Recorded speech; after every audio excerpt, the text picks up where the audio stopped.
Bueno, buenos días a todos. En primer lugar, dar las gracias a Cristina y a todo el servicio de reumatología por haberme invitado un año más, por supuesto, a todos vosotros, ¿no? Porque por venir aquí a escucharnos y espero que pueda ser de utilidad.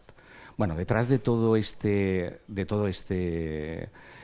título tan largo, yo lo que voy a intentar es compartir con vosotros información para que pues cuando llegue un paciente con tratamientos, con FAMES, pues sepáis en algunas situaciones, ¿no? Tengáis información en algunas situaciones para que os ayude a manejar a estos pacientes en algunas circunstancias en las que se os pueden plantear determinadas dudas. En primer lugar, bueno, esos son mis conflictos de interés. En primer lugar, me gustaría centrar un poco el problema. A lo mejor luego en la discusión podemos decir, no es verdad el cálculo que se ha hecho. Yo creo que un poco teniendo en cuenta el número de pacientes que tenemos, realmente por más o menos vuestro cupo, podéis ver al año, bueno, podéis tener en vuestros cupos alrededor de 20 pacientes que están con FAMES, biológicos o sintéticos, de nuestra especialidad. Hoy en día hay también pues, otros biológicos de otras especialidades. Sin embargo, vemos que, bueno, un poco antes de entrar, ¿qué son los FAMES? Los FAMES son fármacos modificadores de la enfermedad. Eso viene de muy antiguo, sobre todo centrados en artritis reumatoide, en la que, por ejemplo, cuando se daban antiinflamatorios, mejoraban los pacientes a nivel clínico, pero la enfermedad progresaba, se destruían las articulaciones. Y de ahí viene el concepto. Aparecen unos fármacos en los que se ve que esa destrucción o se para o se enlentece. Y clásicamente, estos los conocéis fundamentalmente ahora, Methotrexate, pero hace siglos, cuando yo empecé el siglo pasado la residencia, teníamos las sales de oro. Esos fármacos los hemos utilizado durante muchos años y yo hasta esa época yo creo que era hasta relativamente sencillo conocer efectos secundarios de los fármacos. Fundamentalmente en los años 90 era el Methotrexate el que se llevaba la palma, pero luego aparecen los FAMES biológicos. Además, esos fármacos se habían descubierto su eficacia por casualidad. Se utilizaban para otras enfermedades y de repente pacientes que tenían artritis reumatoide y que se utilizaban, esos fármacos mejoraban y se empezaron a utilizar por artritis reumatoide. Para artritis reumatoide son moléculas pequeñas de fabricación química y luego aparecen a partir del año 2000 todos estos, ¿lo veis? Sí. Todos estos fármacos que son los fármacos biológicos por biotecnología, que van dirigidos a determinadas dianas del sistema inmune. Y ya por último salen de nuevo otras moléculas pequeñas, químicas, en estos momentos en nuestra especialidad son los inhibidores de las JAK quinasas, que también van dirigidas contra moléculas específicas de la enfermedad, del sistema inmune. Aquí tenemos un esquema de Methotrexate, sulfasalacina, la hidroxicloroquina. Son fármacos, estos fármacos clásicos, que actúan frente a determinadas estructuras que alteran la función de las células. Pero en estos momentos, a día de hoy, tampoco sabemos exactamente cuál es su funcionamiento real. Alteran las células del sistema inmune, alteran el funcionamiento también de otras células y por eso se explicará parte de la toxicidad que tienen. En cambio, los fármacos biológicos son generalmente anticuerpos dirigidos o frente a una citoquina o frente al receptor de la citoquina, y algunos de ellos son falsas citoquinas. Y por último, los FAMES sintéticos, que los llamamos dirigidos, en nuestro caso casi todos son inhibidores de las JAK quinasas, van dirigidos frente a estas enzimas, que lo que hacen es iniciar la señalización de la orden que llegará al núcleo. Y esto sería un poquito el resumen de lo que tenemos. Es verdad que cuando hablamos el nombre, FAME sintéticos dirigidos. Es verdad que son específicos de los inhibidores de las JAK-inasas, pero si nos damos cuenta, yo tengo un fármaco muy específico que inhibe la JAK1. Pero claro, me inhibe la JAK1 en diferentes receptores, por lo cual va a afectar a diferentes citoquinas, con lo cual, aunque son fármacos dirigidos, pierden cierta especificidad y eso explica también un poco parte de los posibles efectos secundarios. En resumen, tendríamos este esquema, ¿no? Fármacos convencionales, sintéticos dirigidos, inhibidores de la JAK-inasa, también tenemos otro, la Premilast, van a aparecer nuevos que actúan sobre puntos intracelulares de esa señalización desde el receptor de las interleuquinas hasta el núcleo y luego todos los biológicos. Y entonces lo que nos encontramos con un panorama, enfermedad que para vosotros no supone demasiados pacientes, con múltiples fármacos complejos que están empezando a ser difíciles de asimilar por nosotros mismos y que yo en principio he enfocado esta charla para repasar un poco aquello que yo creo que puede ser útil para manejar a estos pacientes. Para que comprendáis un poco, que lo sabéis, ¿no? Pero cómo tratamos nosotros a los pacientes en general hasta estos momentos, eso puede cambiar. Pero nosotros iniciamos los tratamientos con un FAME clásico. Si no se tolera o si el paciente no responde adecuadamente, pasamos a un biológico o a un FAME sintético dirigido con o sin el FAME clásico. Esta es nuestra estructura. Evidentemente, somos conscientes, y luego se hablará de ello, de la problemática que esto supone para nosotros y para vosotros, porque no solo tenéis los biológicos nuestros, tenéis los biológicos de oncología, de inmunología, de alergia, quiero decir, yo creo que en estos momentos hay de derma, con lo cual es verdad que nosotros hemos estado desde reumatología creando de alguna manera un servicio de atención al paciente con la colaboración indispensable de enfermería y luego se hablarán de ello. Pero así todo yo creo que es importante que se conozcan determinados aspectos de estos fármacos, ¿no? Para que los pacientes tengan pues una asistencia adecuada. ¿Cuál creo, en mi opinión, luego lo podemos discutir, puede ser, es el papel de atención primaria? Es importante, son fármacos que son caros, que su eficacia depende de que el paciente se los tome. Es importante que nos ayudéis en la adherencia, por supuesto en la detección y abordaje de efectos adversos. Y luego situaciones con las que os vais a encontrar con estos pacientes que acuden a vuestras consultas y están tomando biológicos, con infecciones, en estos momentos las vacunaciones. ¿Qué hacemos con estos fármacos cuando vacunamos? El paciente se va a intervenir, va a tener una intervención quirúrgica. ¿Qué hacemos con los fármacos? Y otra situación puede ser el embarazo. Vamos a hacer un rápido recuerdo de los FAMES clásicos, todos los conocemos.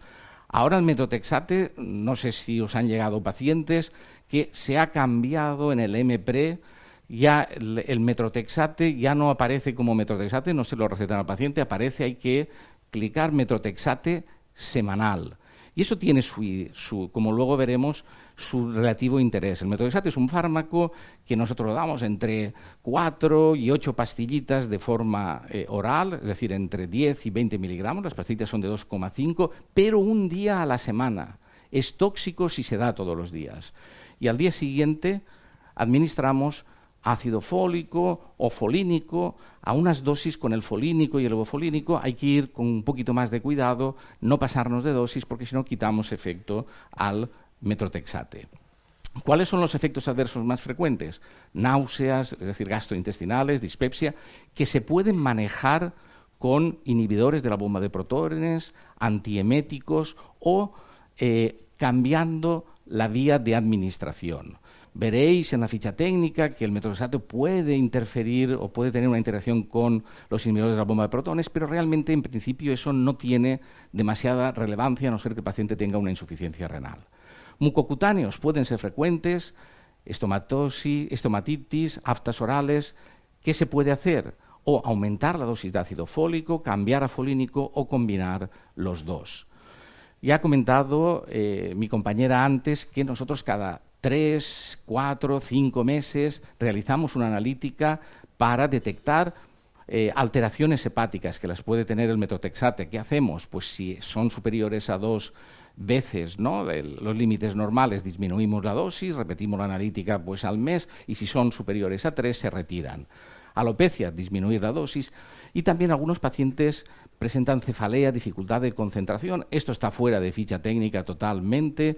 Yo utilizo a veces, y a veces tengo éxito, el dextrometorfano, un antitusígeno.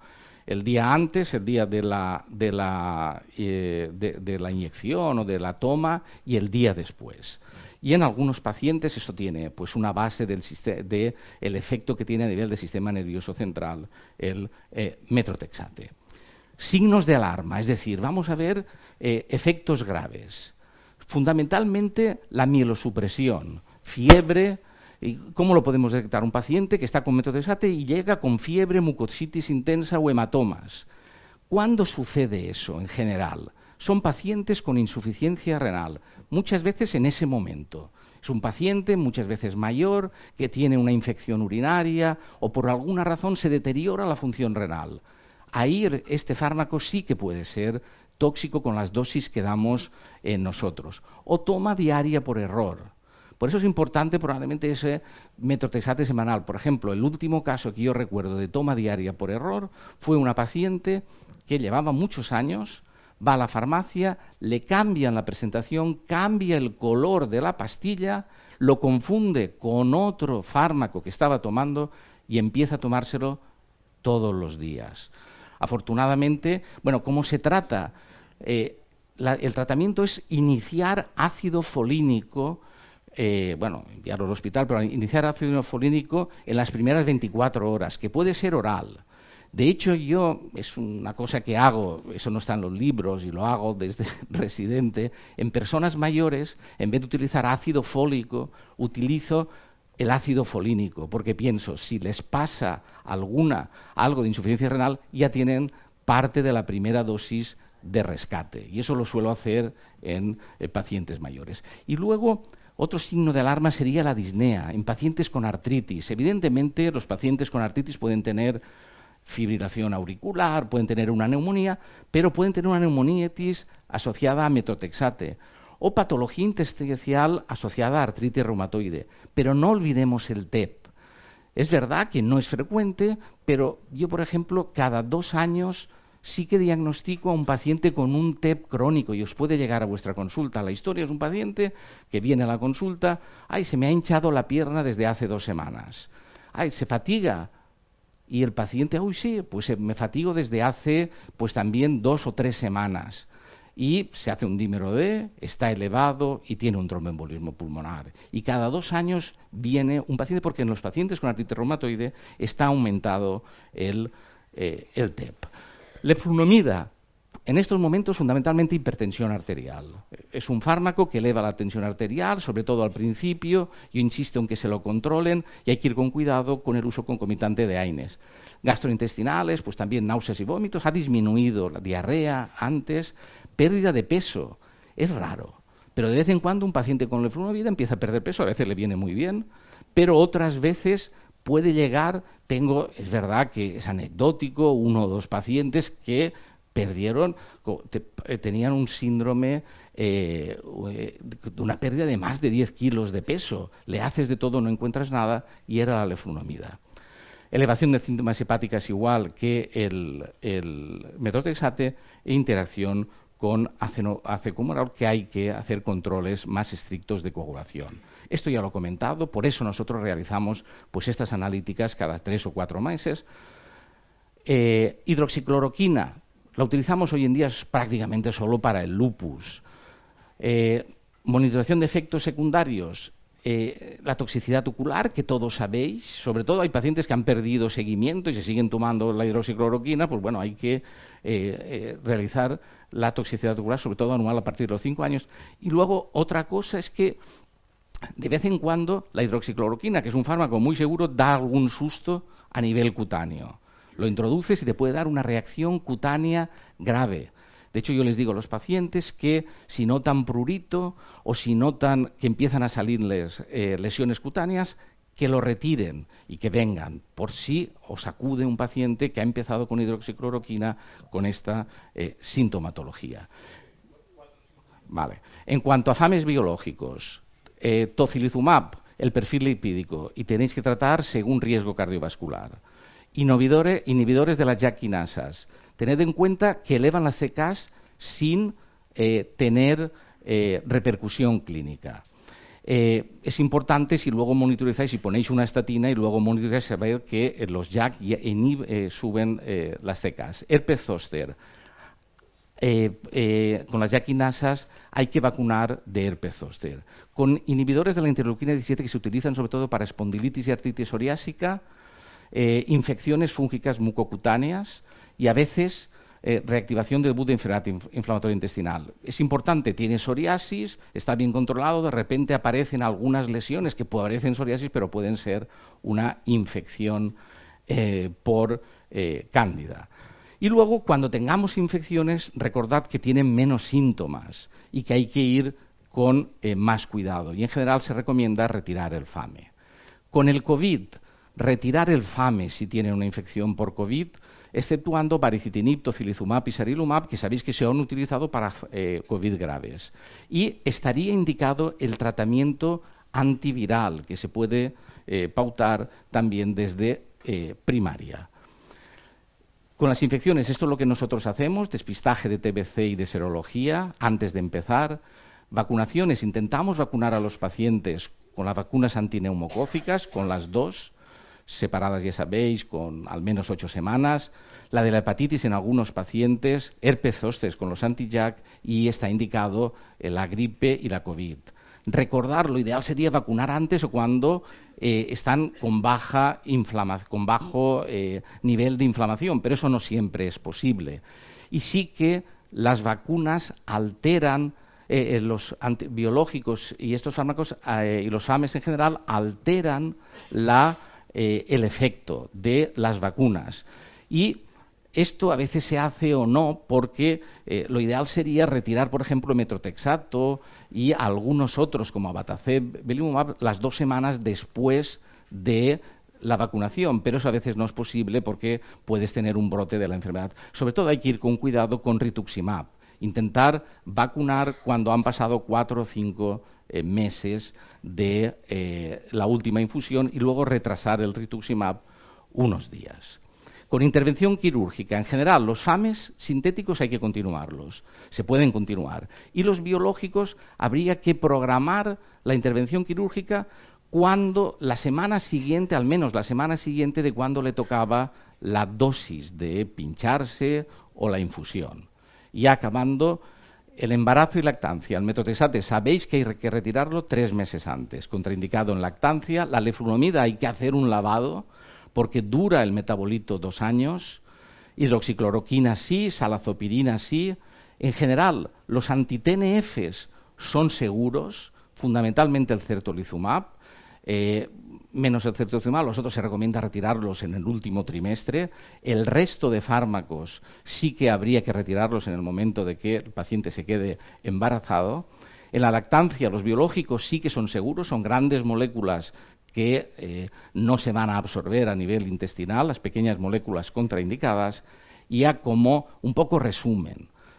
Papel de medicina primaria, que es un poco cómo puede ser esa colaboración con la adherencia, cómo manejar todas estas situaciones en la detección de efectos adversos, vacunaciones, infecciones, intervención quirúrgica, embarazo y lactancia, y un papel fundamental que no he comentado. Estos pacientes tienen alto riesgo cardiovascular y sí que es importante el papel de la atención primaria, que lo hacéis mucho mejor que nosotros, en manejar a estos pacientes como pacientes de alto riesgo cardiovascular. Bueno, es muy complicado, ¿no?, en estos momentos, yo creo que poder es tan complicado como un ballet de danza, ¿no? Pero bueno, sí que tenemos que tener pues unas pequeñas nociones, y espero que os haya ayudado esta charla para manejar situaciones que a veces no son fáciles en estos pacientes. Bueno, gracias.